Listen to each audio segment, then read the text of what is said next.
প্লেটোর কথা বলেছেন যে যেটা ফিজিক্যাল ফিলিং, যেগুলো সাইটিং, হিয়ারিং, এগুলি উনি বলছেন যে এগুলো দিয়ে ওপিনিয়ন হয়, এগুলো দিয়ে নলেজ হয় না। কিন্তু কোরআন আমাদের শিখাচ্ছে যে প্রত্যেকটা অঙ্গ প্রত্যঙ্গ ইজ ইম্পর্টেন্ট। কালকে আমাদের ময়দানে এইগুলি আমাদের বিরুদ্ধে সাক্ষী দিবে। হচ্ছে হিউম্যান অ্যালোন। সক্রেটিসের অ্যাটেনশন পৃথিবীতে শুধু মানুষ, জীব জন্তু লতা পাতা এগুলা নিয়ে তার কোনো চিন্তা ছিল না, শুধু human study was the focus.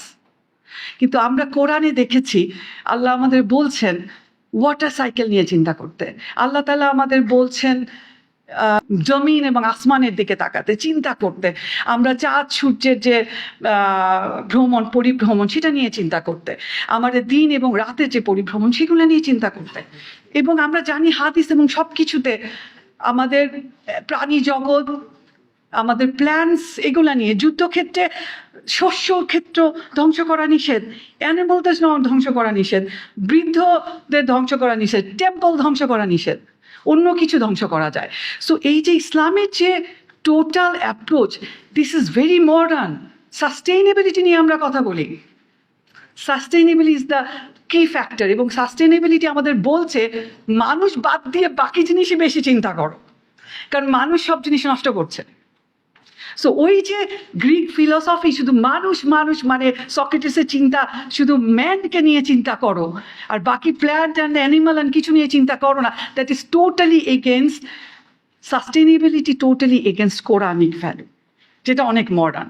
এরপরে আমরা দেখছি যে প্লেটোর কথাও নিয়ে এনেছেন সো প্রত্যেকটা হিয়ারিং, সাইটিং, অ্যাক্টিং সব কিছু কোরআন আমাদের শিখাচ্ছে যে ইটস ইম্পর্টেন্ট। এবং সূরা বাকারার আয়াত 18-তে আল্লাহ তাআলা যেটা বলছেন, যেটা আমরা সবাই জানি, সুম্মুম বুকমুন উমিয়ুন ফাহুম লা ইয়ারজিউন, এরা হচ্ছে কানে শোনে না, এরা কথা বলতে পারে না এবং এরা অন্ধ এবং তারা কোনোদিন ফেরত আসবে না।